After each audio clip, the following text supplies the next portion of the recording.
जनवरी 1967 का प्रातः class. Record चला है, नयनहीन को राह दिखाओ प्रभु। हे प्रभु, ईश्वर परमात्मा कहने और पिताक्षर कहने में कितना फर्क हो जाता है। पिता से अपनापन आता है। हे ईश्वर, हे प्रभु कहने से बहुत रिगार्ड बढ़ जाता है। और फिर इनको पिता भी कहते हैं, तो पिताक्षर बहुत साधारण है, क्योंकि पिताएं तो ढेर के ढेर होते हैं। प्रार्थना में भी कहते हैं हे प्रभु, हे ईश्वर।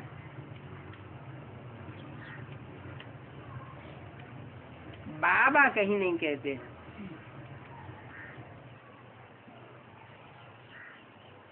तो परम पिता, परंतु पिता अक्षर जैसे दब जाता है और परमात्मा अक्षर ऊंचा हो जाता है। बुलाते भी हैं, हे प्रभु नयनहीन को राह दिखाओ। भले ये गीत नाटक आदि वालों ने बनाया है, क्योंकि मानते तो है ना। आत्माएं कहती हैं बाबा हमको मुक्ति, जीवन मुक्ति की राह बताओ। अब प्रभु अक्षर कितना बड़ा है और पिता अक्षर हल्का है। यहाँ तो तुम जानते हो बाप आकर के पढ़ाते हैं।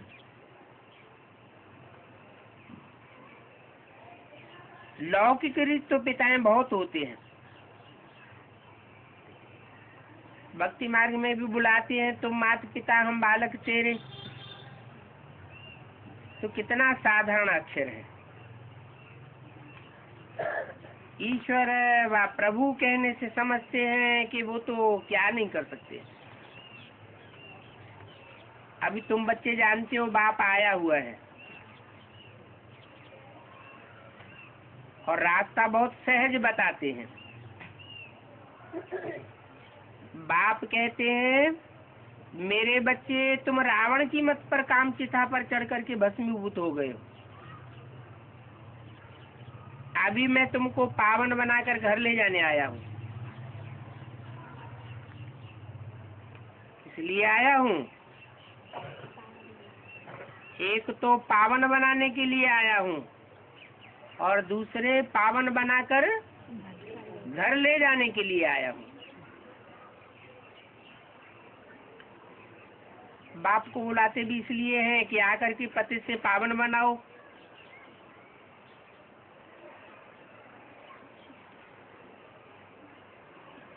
आकर के पावन बनाओ। ये नहीं कहते हैं ज्ञान सुनाकर चले जाओ फिर हम पावन बनते रहेंगे। ब्रह्मा के तन में तो आया, चलो माँ के रूप में आया, लेकिन अब पावन बना करके तो नहीं ले गया। बाप कहते मैं आया हुआ हूँ, मैं वापस नहीं गया हूँ, तुम्हारी सेवा में आया हूँ। तुम बच्चे भी भारत की अलौकिक सेवा में हो। जो सर्विस तुम्हारे सिवाय और कोई कर ही नहीं सकता है। श्रीमत पर पवित्र बना, भारत को पवित्र बनाते हो। बापू गांधी भी यही अक्षर रखते थे कि राम राज्य हो। अब कोई मनुष्य तो राम राज्य नहीं बना सकता।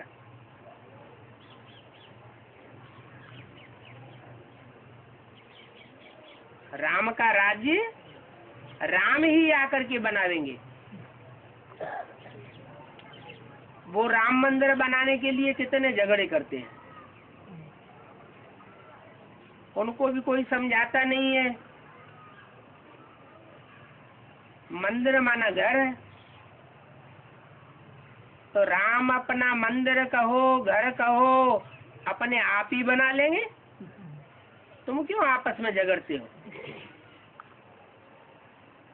भारत की सेवा और कोई नहीं कर सकता। नहीं तो प्रभु को पतित पावन क्यों कह करके बुलाते हैं? अभी तुम बच्चों को भारत के लिए कितना लव है, क्योंकि सच्ची सेवा तो तुम करते हो, खास भारत की सेवा करते हो और आम सारी दुनिया की सेवा करते हो। तुम जानते हो भारत को फिर से राम राज्य बनाने बाप आया हुआ है, जो बापूजी भी चाहते थे। वो तो हद के बापूजी थे। हद के माना सिर्फ भारतवासियों के बापूजी थे, और ये तो बेहद का बापूजी है। तो बेहद का बापूजी है तो बेहद की आत्माएं उन्हें पहचानेगी ना। वो तो दुनिया के बापूजी हुए, महात्मा गांधी जी। ब्राह्मणों की दुनिया में बापूजी कौन हुआ है? नहीं, ब्राह्मणों की दुनिया में गांधी बापू कौन हुआ, जो कहते थे राम राज्य लाएंगे? ब्रह्मा बाबा। उन्होंने भारत की सेवा तो की, लेकिन राम राज्य नहीं ला सके। ये बापूजी तो बेहद की सेवा करते हैं, सारे विश्व की सेवा करते हैं। उन्होंने भल राज्य लिया, परंतु राम राज्य तो नहीं कर सके। फिर भी वही राक्षसी राज्य है। ये बातें तुम बच्चे जानती हो। तुम्हारे में भी नंबरवार हैं जिनको नशा रहता है कि हम राज्य राम राज्य बनावेंगे। तुम गवर्नमेंट के सर्वेंट हो। इस गवर्नमेंट को बदला करके दैवी गवर्नमेंट बनाते हो। इस समय है आसुरी भ्रष्टाचारी गवर्नमेंट। तुमको भारत के लिए कितना फकुर है। जानते हो सतयुग में ये पावन भूमि थी, अभी तो पतित है। तुम जानते हो अभी हम बाप द्वारा फिर से पावन भूमि व सुखधाम बनाए रहे, तो भी गुप्त बनाए रहे हैं। श्रीमती भी गुप्त तुमको मिलती है। उन ब्राह्मणों को पता ही नहीं है कि इनको श्रीमत कहाँ से मिलती है। भारत गवर्नमेंट के लिए भी तुम कर रहे हो। श्रीमत पर तुम भारत की ऊंची से ऊंची सेवा कर रहे हो। अपने तन से, मन से, धन से सेवा कर रहे हो। कांग्रेस लोग कितने जेल आदि में गए, तुमको तो जेल आदि में जाने की दरकार ही नहीं है। तुम्हारी ये रूहानी बात, तुम्हारी लड़ाई भी है 5 विकारों रूपी रावण से, जिस रावण का सारी पृथ्वी पर राज्य है। तुम्हारी ये सेना है, और लंका भी एक छोटा सा बेट है, और ये बेहद का बेट है। तुम बेहद के बाप की श्रीमत पर सबको रावण की जेल से छुड़ाते हो। ये जो भक्ति मार्ग के गुरु लोग हैं, उन भक्ति मार्ग के गुरुओं की जंजीरों से भी छुड़ाते हो। ये भी कितना सामना करते हैं। कहते हैं ये ब्रह्मा कुमारियां तो और ही विनाश के लिए आई है। तो जानते हो इस पतित दुनिया का विनाश तो अब होना ही है। तुम शिव शक्तियां हो। शिव शक्ति ये गोप भी है, आत्मा है ही शक्ति स्वरूप। तुम गुप्त रीति भारत की सेवा कर रहे हो, आगे चल करके सबको पता पड़ेगा।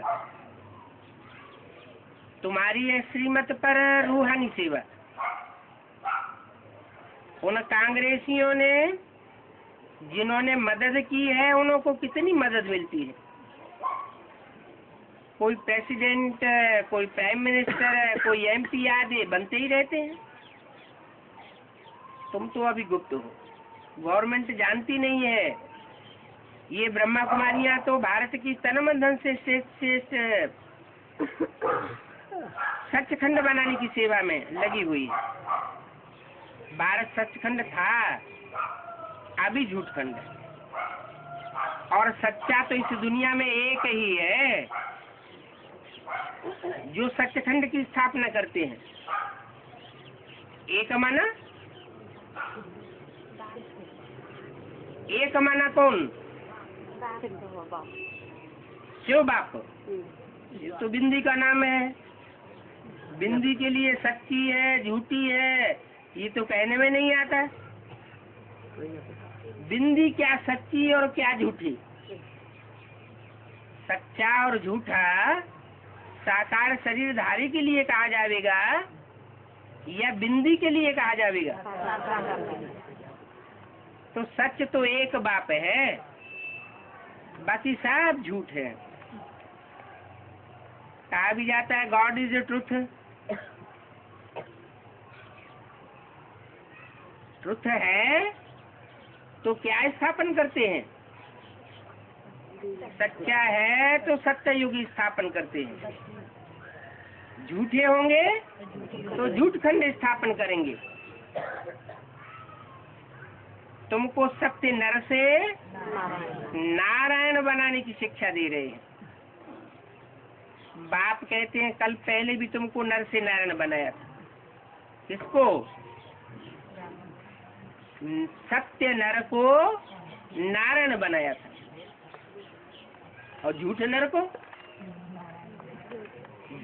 को सत्य नारायण नहीं बना सकते।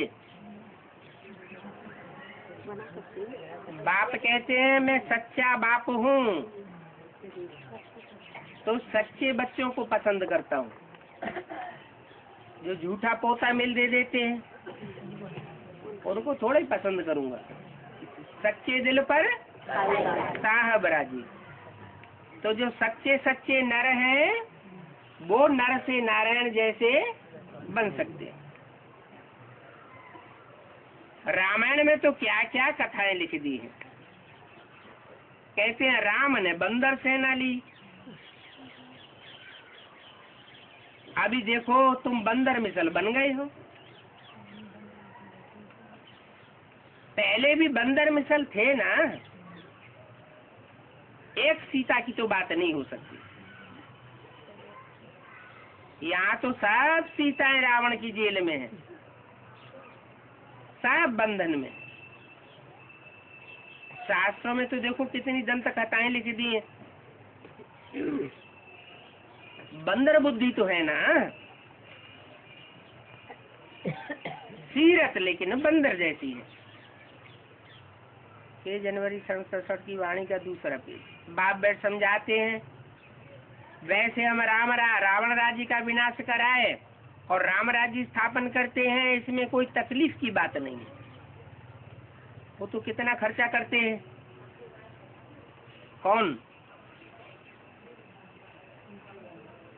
वो बहुत खर्चा करते हैं भक्ति मार्ग वाले, और हम ज्ञान मार्ग वालों का कोई खर्चा नहीं। समझते कुछ भी नहीं है। बड़े बड़े लोग सभी जाते हैं, फॉरेनर्स को भी दिखाते हैं, समझते कुछ भी नहीं। अभी बाप बैठ समझाते हैं तो तुम बच्चों को दिल में उमंग हो कि हम भारत के सच्चे रूहानी सर्वेंट, बाकी सारी दुनिया रावण की मत पर है और तुम हो राम की श्रीमत पर।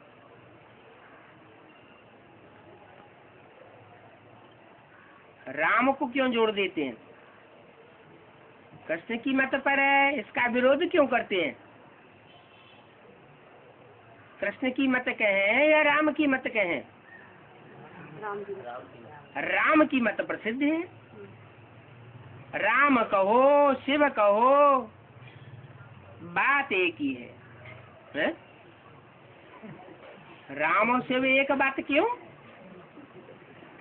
शिव तो अभोक्ता का नाम है, निराकार का नाम है। राम की आत्मा तो जन्म मरण के चक्र में आने वाली मनुष्य आत्मा है। मनुष्य से ऊंची उठ करके देवात्मा बन जाती है, मनुष्य से नीचे गिरती है तो राम ही तो रावण बन जाता है, कृष्ण ही कंस बन जाता है। तो देखो नाम कितने रख दिए, जैसा जैसा काम वैसे वैसे शास्त्रों में नाम रख दिए। कितनी दंत कथाएं हैं शास्त्रों में, और उन शास्त्रों को मान देखो कितना देते हैं। शास्त्रों की परिक्रमा दिलाते हैं, चित्रों की भी परिक्रमा दिलाते हैं। किनके चित्रों की?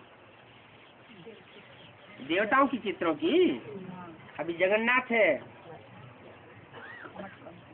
जगन्नाथ की पूजा होती है इन दिनों, तो परिक्रमा लगाते हैं ना। तो उन मूर्तियों की चित्रों की परिक्रमा भक्ति मार्ग में क्यों लगाते हैं? भगवान को ढूंढने के लिए नहीं, इसलिए लगाते हैं कि संगम युग में जो चैतन्य थे उन्होंने ईश्वरीय सेवा के हिसाब से परिक्रमा लगाई थी, इसलिए भक्ति मार्ग में वो फिर जड़ चित्रों की परिक्रमा लगाते हैं। बड़ी बड़ी ये रस्म रिवाज चलती आई है। ये रस्म रिवाज का फाउंडेशन कहाँ से पड़ता है? संगम युग से फाउंडेशन पड़ता है। जैसे जगन्नाथपुरी में रथ यात्रा जब निकालते हैं, परिक्रमा लगाते हैं, तो एक बार रथ शुरू हो जाएगा चलना तो बीच में उसको रोकते नहीं है, वापस नहीं ले जा सकते। जब तक पूरी परिक्रमा न हो जाए तब तक चलता ही रहता है।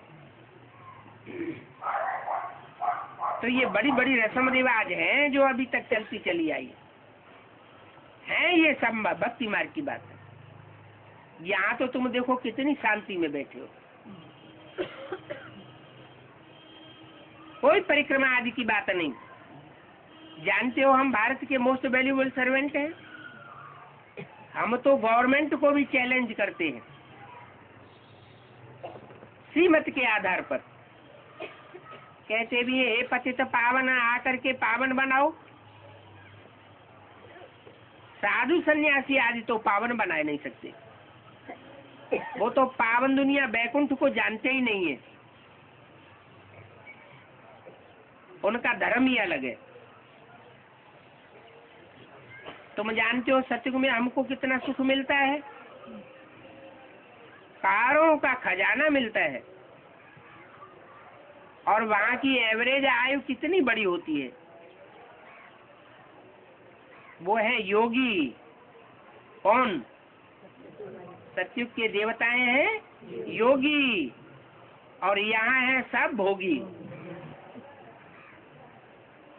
वो पावन और ये पतित, तो कितना रात दिन का फर्क है। कृष्ण को भी योगी कहते हैं, कृष्ण को महात्मा भी कहते हैं, परंतु वो ही सच्चा महात्मा है। इनकी तो महिमा गाई जाती है सर्वगुण संपन्न, 16 कला संपूर्ण, संपूर्ण हिंसक, निर्विकारी। इन कलयुगी महात्माओं की थोड़े ही महिमा करेंगे, इनकी तो महिमा हो ही नहीं सकती। उनकी तो आत्मा और शरीर दोनों पवित्र हैं। ये तो गृहस्थियों के पास है, विचार से जन्म लेकर के फिर सन्यासी बनते हैं।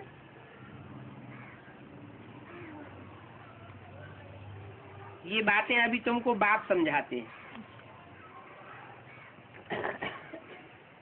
गवर्नमेंट तो है रिलीजियस और अनराइटियस। गवर्नमेंट को धर्म से कोई सरोकार नहीं है। कोई भी धर्म का हो, गवर्नमेंट के लोगों को तो वोट चाहिए। अनराइटियस गवर्नमेंट है। सतयुग में कैसे थे? रिलीजियस और राइटियस थे और 100% सॉल्वेंट थे। अगर हैप्पी में रहते थे तो रात दिन का फर्क हो जाता है। ये बातें तुम ही एक्यूरेट जानते हो, मनुष्य थोड़े ही समझते हैं।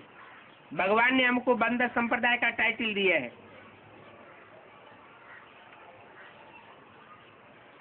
इसका क्या मतलब है?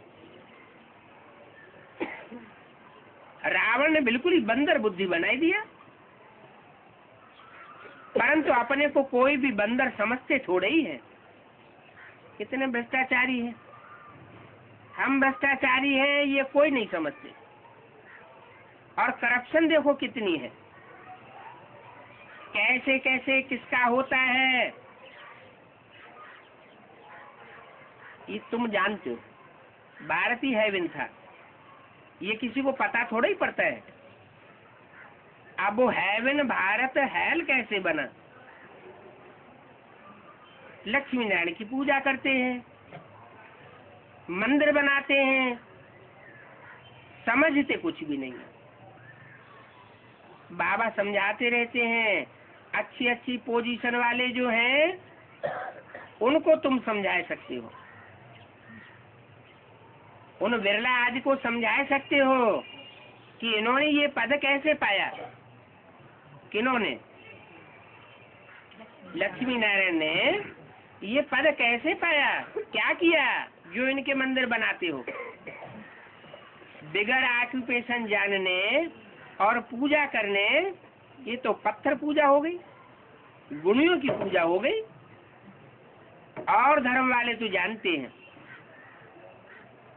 उनको पता है क्राइस्ट फलानी संबत में आया।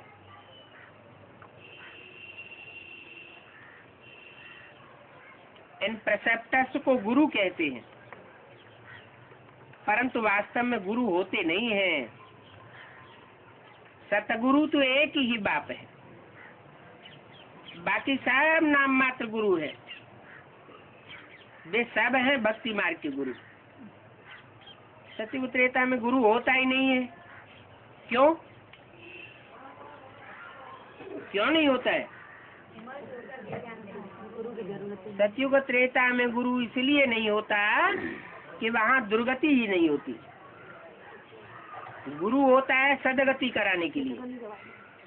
जहाँ दुर्गति हो वहाँ सदगुरु की दरकार।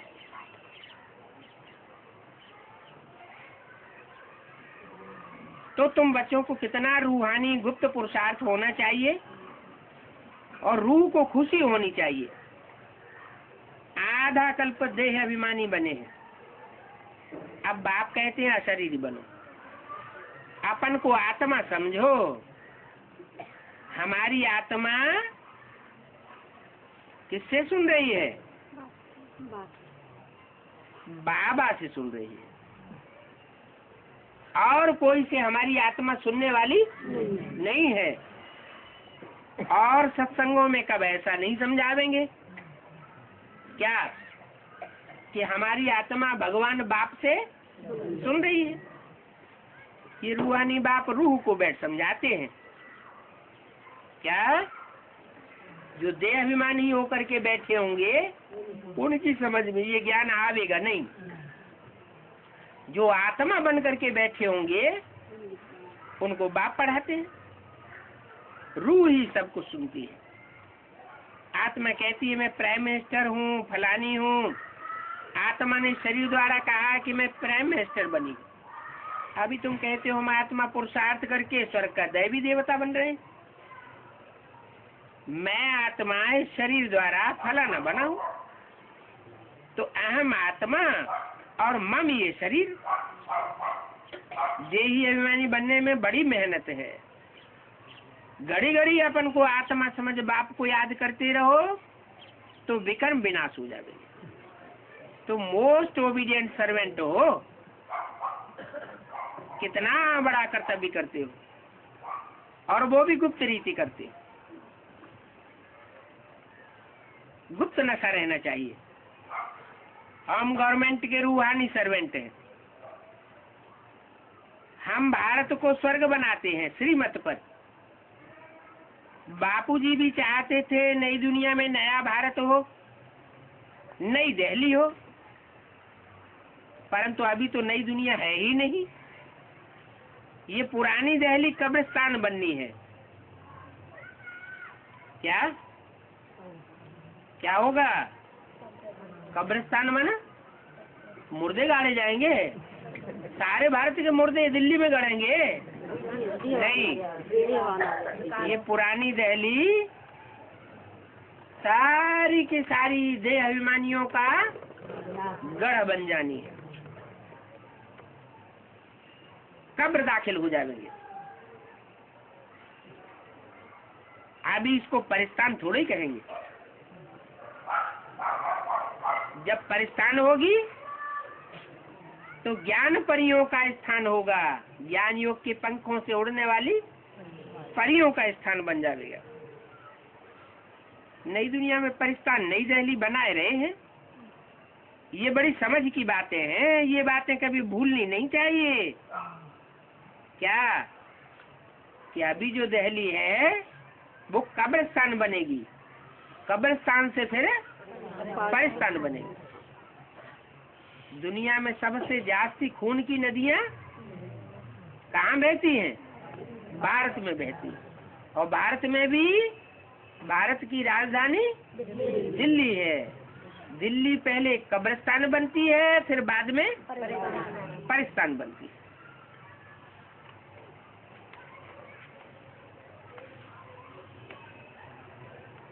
ये बड़ा ऊंच कार्य है। इन कांग्रेसियों ने क्या किया? 6 जनवरी 1967 की वाणी का तीसरा पेज और ही दुखधाम बनाई दिया है।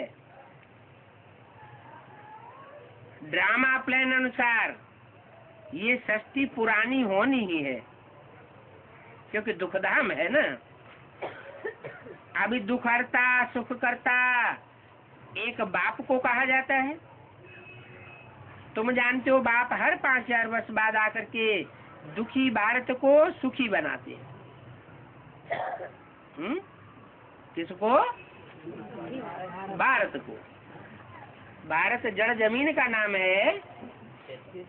जड़ जमीन दुखी और सुखी होती है या कोई चैतन्य व्यक्तित्व है जो दुखी और सुखी होता है? कोई चैतन्य है। सुख भी देते हैं और शांति भी देते हैं। जड़ धरनी को सुख देने और शांति देने की बात नहीं होती है। मनुष्य कहते भी है मन की शांति कैसे मिले? अभी शांति तो शांति धाम शिवचरम में होती है। इनको कहा जाता है शांति धाम। वहाँ आवाज का नाम निशान नहीं होता। सूरज चांद आदि भी नहीं होते हैं। अभी तुम बच्चों को ये सारा ज्ञान है। बाप ही आकर के ओबीडिएंट सर्वेंट बनाते हैं। अब गांधी के हाथ में गीता थी और कहते थे पतित पावन सीताराम। तो जब गीता का भगवान कृष्ण को बनाई दिया तो पतित पावन राम को कहना चाहिए या पतित पावन कृष्ण कहना चाहिए? गांधी जी के हाथ में गीता थी और गीता का भगवान कृष्ण को कहते थे। तो पतित पावन कृष्ण होना चाहिए या राम को कहना चाहिए? कृष्ण कहना चाहिए, लेकिन कहते थे पतित पावन सीताराम। तो बात उल्टी हो गई ना, बाप को बिल्कुल नहीं जानते। उनको भी कहते थे महात्मा। अब महान आत्मा तो सिवाय सतयुग की कोई हो ही नहीं सकता। सतयुग में सब महान आत्माएं महात्माएं होते हैं, क्योंकि वहाँ आत्माएं प्योर होती है, तो पीस और प्रॉस्पेरिटी भी थी। अभी प्योरिटी नहीं है तो कुछ भी नहीं है, प्योरिटी का ही महान है। देवताएं प्योर हैं तो उनके आगे माथा टेकते हैं। प्योर को पावन और इम्प्योर को पतित कहा जाता है। तो वो था हद का बापूजी, और ये है सारे विश्व का बेहद का बापूजी। ऐसे तो मेयर को भी कहेंगे सिटी फादर। ये सब गपोड़े का राज्य है। वहाँ थोड़े ही ऐसी बातें होंगी, वहाँ तो कायदे से सारा राज्य चलता है। बुलाते भी है पतित पावन आओ, फिर बाप कहते हैं पवित्र बनो। आओ तो आवेंगे तो, लेकिन आकर के क्या डायरेक्शन देते हैं? पवित्र बनो। तो कहते हैं ये कैसे हो सकता है, क्योंकि 63 जन्म की रग पड़ी हुई है। फिर कोई कहते हैं तो ये बच्चे कैसे पैदा होंगे अगर हम पवित्र रहेंगे? सृष्टि कैसे वृद्धि को पावेगी? अरे तुम्हारी जिम्मेवारी है सृष्टि को बढ़ाने की, बच्चे पैदा करने की जिम्मेवारी हो गई कोई? उनको ये पता ही नहीं है कि लक्ष्मी नारायण संपूर्ण निर्विकारी थे, और फिर भी उनको बच्चे तो पैदा होते थे। तुम बच्चों को कितना अपोजिशन सहन करना पड़ता है।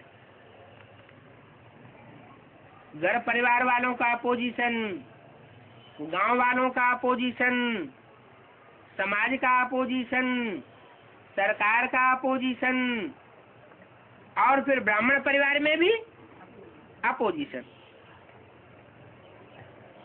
और प्रकृति भी तमो प्रधान बन जाती है।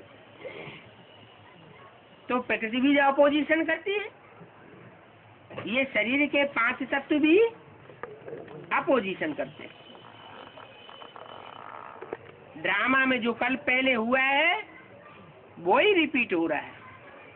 ऐसे नहीं कि ड्रामा पर खड़े हो जाना है कि ड्रामा में होगा तो मिल जाएगा।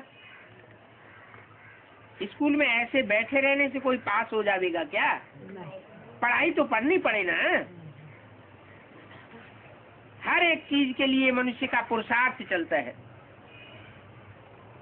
पुरुषार्थ बगैर कोई को पानी भी नहीं मिल सकता। सेकंड बाय सेकंड जो होता है, जो पुरुषार्थ चलता है वो प्रारब्ध के लिए चलता है।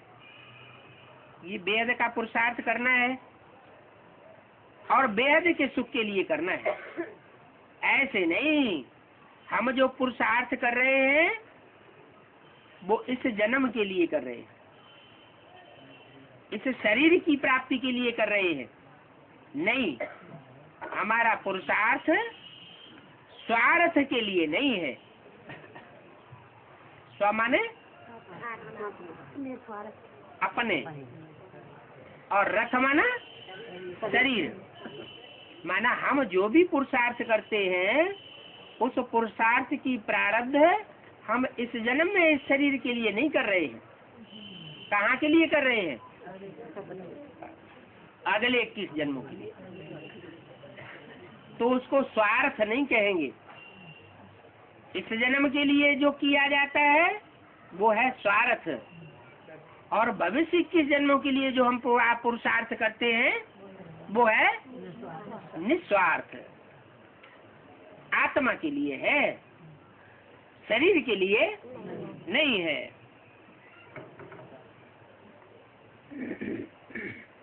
अभी है भक्ति मार्ग की रात। क्या कहते हैं? ब्रह्मा की रात। ब्रह्मा की रात ब्रह्मा का दिन, ब्रह्मा का दिन कहते हैं। तो ब्रह्मा का दिन ब्रह्मा बनाते हैं क्या? ब्रह्मा की रात को ब्रह्मा का दिन कौन बनाते हैं? बाबा शिव बाबा बनाते हैं ना। ब्रह्मा तो नहीं बनाते, ब्रह्मा तो बनाते नहीं। ब्रह्मा की रात सो ब्राह्मणों की रात। जब ब्रह्मा ही रात में है तो ब्राह्मण भी रात में। ऐसे रात में भटकने वालों को ठिकाने लगाने के लिए बाप को आना पड़ता है। फिर ब्राह्मणों का शास्त्रों में भी है,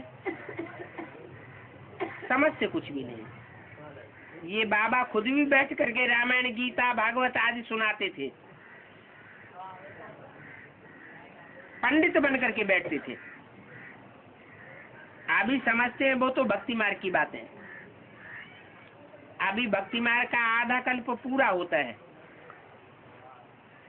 फिर ज्ञान मार्ग का दिन शुरू होता है। ज्ञान अलग चीज है भक्ति और भक्ति अलग चीज है। ज्ञान कहाँ से आता है? भक्ति भक्ति से नहीं आता। ज्ञान राम से आता है। ज्ञान एक बाप से आता है और भक्ति अनेकों रावण के सिरों से आती है।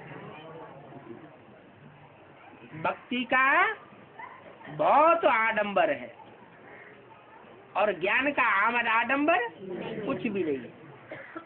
कोई मेला नहीं, कोई मलाखड़ा नहीं, कोई कॉन्फ्रेंस नहीं,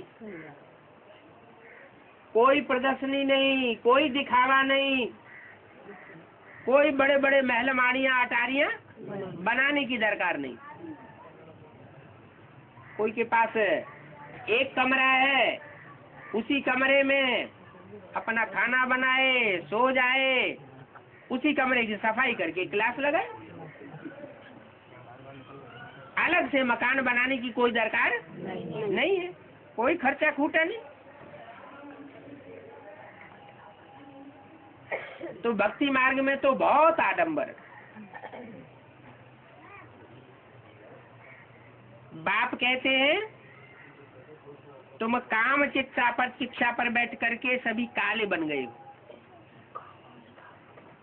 कृष्ण को भी श्याम सुंदर कहते हैं,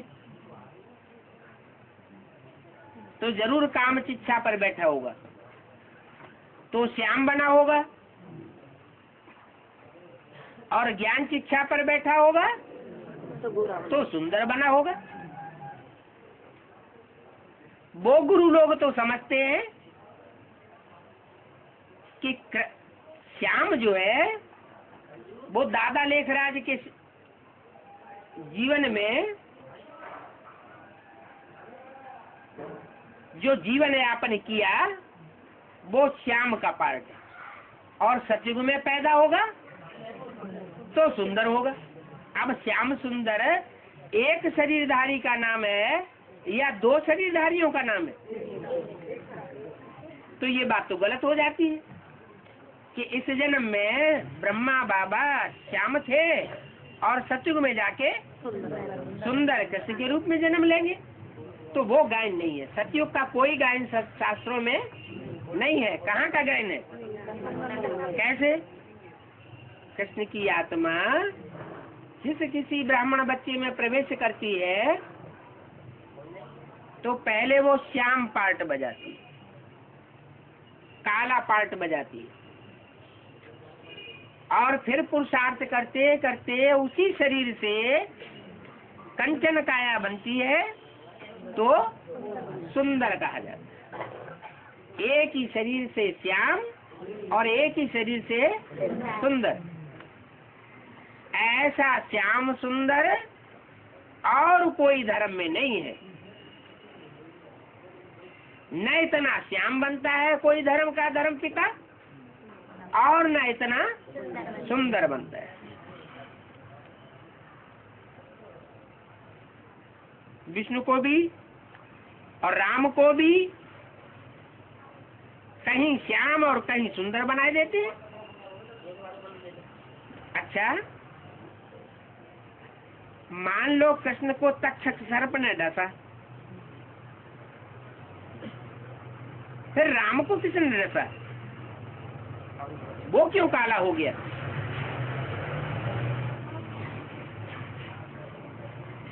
अरे ये तो काम विकार की बात है।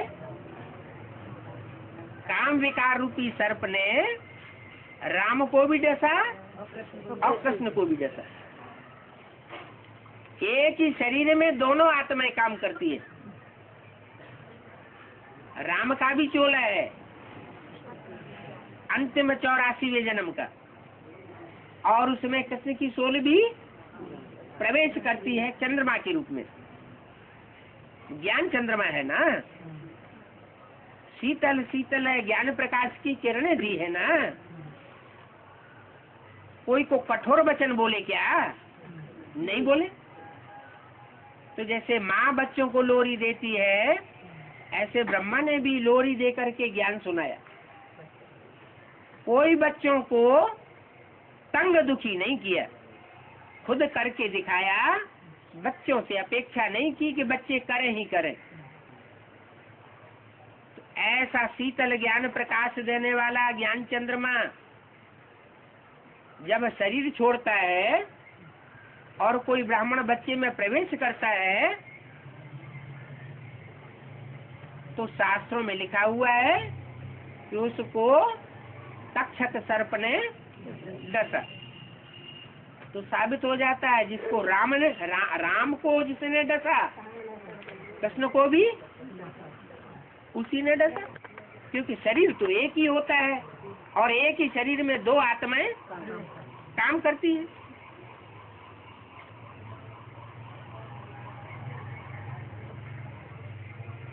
तो राम को भी श्याम और कृष्ण को भी श्याम दिखा देते हैं।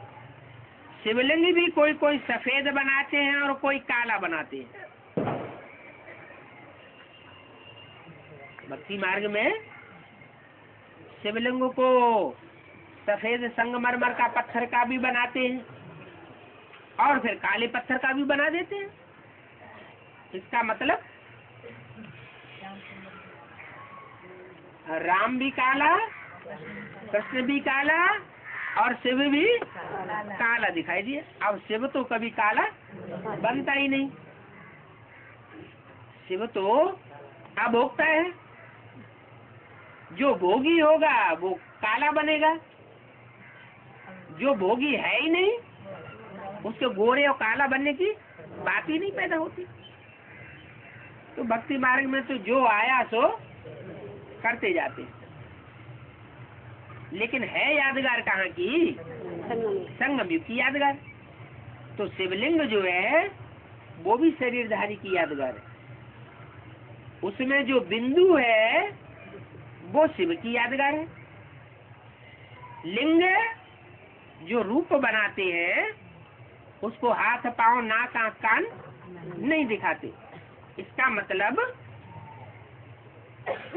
कि वो शरीरधारी जिसमें शिव सुप्रीम सोल प्रवेश करता है, वो ऐसा पार्ट बजाता है इस संसार में आकर के कि जैसे इसको कान है ही नहीं। बाबा कहते हैं ना, एक कान से सुनो दूसरे कान से निकाल दो। हियर नो एविल, उल्टी सुल्टी बातें सुनो नहीं, ग्लानि की बातें सुनो नहीं। तो वो ऐसा पार्ट बजाता है। कैसा? जो शास्त्रों में कलंकीधर गाया हुआ है। दुनिया कलंक लगाती रहती है। मुरली में तो बाप बताए देते हैं, कलंकीधर पिछाड़ी कुत्ते भौंकते रहते हैं। हाथी चलता जाता है और कुत्ते भौंकते जाते हैं। तो हाथी उन कुत्तों के पीछे दौड़ता है क्या? नहीं दौड़ता है ना, सफाई देने के लिए नहीं। तो ऐसे ही है, तुम बच्चों को भी नंबरवार ऐसा बनना है। क्या कि भले दुनिया ग्लानि करती रहे, लेकिन हम उनकी ग्लानि से प्रभावित होने वाले नहीं है। एक कान से सुनना, दूसरे कान से निकालना, जैसे कि कान है ही नहीं। आंखों से बहुत कुछ देखते हैं, लेकिन देखा न देखा एक हो जाता है। दुनिया मुख से बहुत कुछ बोलती है, जो भी बोलती है उसको हम कानों से सुनते हैं, लेकिन धारण नहीं करते।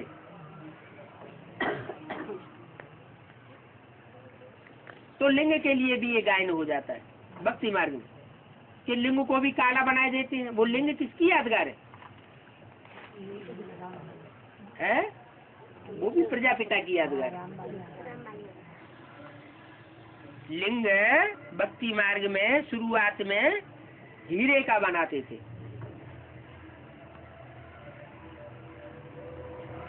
सोने का बनाते थे स्वर्ण लिंग, फिर चांदी का भी बनाते थे रजत लिंग, तांबे का लिंग बनाते थे ताम्र लिंग। इसका मतलब राम की ही आत्मा सतो प्रधान पार्टी भी बजाती है, रजो प्रधान पार्टी भी बजाती है, और कलयुग में आकर तमो प्रधान पार्टी भी बजाती है। तो देखो पुजारी लोग कितने अंध श्रद्धालु होते हैं, जानते नहीं है कि हम क्यों पूजा करते हैं। काले कृष्ण की क्यों पूजा करते हैं, काले राम की क्यों पूजा करते हैं, काले पत्थर के लिंग को क्यों पूजते, जानते नहीं है, लेकिन पूजा करते हैं। कितनी भूत पूजा है। ये शरीर 5 तत्वों का बना हुआ है ना। शरीर की पूजा माना 5 तत्वों की पूजा, इसको कहा जाता है व्यभिचारी पूजा। भक्ति पहले व्यभिचारी थी। एक शिव की भक्ति होती है, कब? द्वापर के आदि में। पहले भक्ति भी व्यभिचारी होती है और बाद में भक्ति व्यभिचारी बन जाती है। अभी तो अनेकों को पूजते रहते हैं। अभी देखो क्या क्या पूजा होती रहती है। बंदर की भी पूजा करते रहते हैं। बाप बंदर खाते हैं, नाली जी समझाए रहे हैं, कांटों से फूल बनाए रहे हैं। इनको कहते हैं गार्डन ऑफ फ्लावर्स। कराची में एक पठान था, पैरे पर तो वो रहता था, फिर ध्यान में चला जाता था। कहते थे हम बहिष्ठ में गए, खुदा ने हमको फूल दिया। उनको बड़ा मजा आता था। वंडर है ना, वो तो 7 वंडर से दिखाते हैं मनुष्यों के बनाए हुए। वास्तव में वंडर ऑफ दी वर्ल्ड है स्वर्ग। वो कौन बनाता है? जो 8वां वंडर है वो स्वर्ग का वंडर बाप आकर के बनाते हैं। वो सबसे ऊंचा वंडर है। ये किसी को पता ही नहीं है। तुम बच्चों को कितना फर्स्ट क्लास ज्ञान मिलता है, तो तुमको कितनी खुशी होनी चाहिए। कितना हाईएस्ट बाप दादा है और कितना सिंपल रहता है। कौन? बाप दादा। बाप कौन और दादा कौन? फिर उनको कंबाइंड क्यों कर दिया? बाप माना राम, दादा माना कृष्ण। दोनों सोल एक ही शरीर में रह करके पार्ट बजाती है, इसलिए उनका नाम रख दिया बाप दादा। कंबाइंड है, माने एक ही शरीर में दोनों आत्मा रहकर पार्ट बजाती है। बाप की महिमा गाई जाती है, वो निराकारी है, निरहंकारी है। तुम बच्चे भी जितना जितना निराकारी बनते जावेंगे उतना उतना निरहंकारी होते जावेंगे, और जितना निरहंकारी होंगे उतने फिर निर्विकारी भी होंगे। बाप को तो आकर के सेवा करनी है ना। बाप हमेशा बच्चे की सेवा करके उनको धन दौलत दे करके खुद वानप्रस्थ में चले जाते हैं। बच्चों को माथे पर और कूल्हे पर चढ़ाते हैं, इतना प्यार रहता है बच्चों का। तुम बच्चे स्वीट होम में जाकर के फिर स्वीट बादशाही जाकर के प्राप्त करेंगे। बाप कहते हैं हम तो बादशाही नहीं लेता हूँ, सच्ची निष्काम सेवाधारी मैं कहा जाता हूँ। निष्काम सेवा और कोई करते नहीं है, वो तो शास्त्रों में उन्होंने ऐसे ही दिखाई दिया है निष्काम सेवा, लेकिन मनुष्य तो निष्काम सेवा कर ही नहीं सकता। पर शास्त्रों में ये भी लिख दिया है, चाहे देवता हो, चाहे मनुष्य हो, चाहे ऋषि मुनि हो, सब के स्वार्थ युक्त सेवा करते हैं। सुर नर मुनि सबकी यह रीति, स्वार्थ लाग करें सब प्रीति। क्या? अपने अपने स्वार्थ से सब प्यार करते हैं, स्वार्थ के आधार पर सारा प्यार करते हैं। एक बाप ही है जिसको अपना रथ होता ही नहीं, रथ नहीं होता है फिर भी प्यार करता है, तो उसको कहेंगे निस्वार्थ सेवाधारी।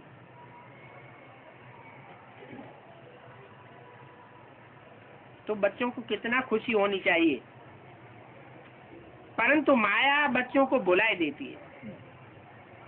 इतने बड़े बाप दादा को भूलना ये तो अच्छी बात नहीं है। दादे की मिल्कियत का कितना फकुर रहता है, क्या फकुर रहता है? बाप और दादे, बाप के बाप का हाँ जो टाइटल है उसे दादे कहा जाता है। बाप अपनी कमाई हुई मिल्कियत बच्चे को दे या न दे, लेकिन जो दादे की मिल्कियत का हिस्सा है वो बच्चे को जरूर मिलता है। तो बच्चों को दादे की मिल्कियत का बहुत फकुर रहता है। यहाँ भी यज्ञ के आदि में राम वाली आत्मा और राम के जो भी फॉलोअर्स थे सूर्यवंशी, वो सब यज्ञ छोड़ करके चले गए। उस समय ब्राह्मण परिवार में हर धर्म की आत्माएं जो कन्वर्ट हो गई थी वो सब खिंच करके आकर के ब्राह्मण बनी हुई थी। उनमें से सूर्यवंशी अलग हो गए। कौन कौन रह गए? ज्ञान चंद्रमा के साथ चंद्रवंशी रह गए, इस्लाम वंशी रह गए, बौद्धी वंशी रह गए, सब धर्मों के रह गए, सिर्फ सूर्यवंशी चले गए। जो चले गए ब्राह्मण बन करके, उनको दोबारा ब्राह्मण जरूर बनना है। जहाँ भी जन्म लेंगे आकर के दोबारा ब्राह्मण जरूर बनेंगे, लेकिन उनको उस यज्ञ से कोई वर्षा प्राप्त नहीं होता। उनको बाप पूर्व जन्म में ही वर्षा दे दिया। दादे की मिल्कियत क्या दे दी? जाओ ज्ञान के बाण ले जाओ और ये पुरुषार्थ का धनुष ले जाओ। और युद्ध करो और राजाई भोगो। क्षत्रियों का काम क्या होता है? युद्ध करना और राज्य भोगना। तो यज्ञ से उनको कोई सहयोग नहीं मिलता, न राम को कोई सहयोग मिलता है और न राम के बच्चों को कोई सहयोग मिलता है। यहाँ तक कि मुरली भी पढ़ने के लिए उनको नहीं दी जाती, क्लास में भी उनको बैठने नहीं दिया जाता। फिर उनको तो डाडे का वर्षा मिला हुआ है, तो क्या करेंगे? डाडे के वर्षे से युद्ध करें। अपनी मिल्कियत बनाए लेंगे। जितना जितना डाडे की मिल्कियत यूज करेंगे उतना बड़ा बड़ा कारोबार चलता जाएगा। तो इतने बड़े बाप दादा को भूलना थोड़ा ही है। डाडे की मिल्कियत का बहुत फकुर रहना चाहिए। तुमको तो शिव बाबा मिला है, क्या? उनको शिव बाबा नहीं मिला है, उनको शिव मिला था लेकिन अम्मा के रूप में मिला था। माँ के और तुमको तो बाप के बाप के रूप में भी मिला और यज्ञ के आदि में डाडे के रूप में भी मिला, डबल मिला।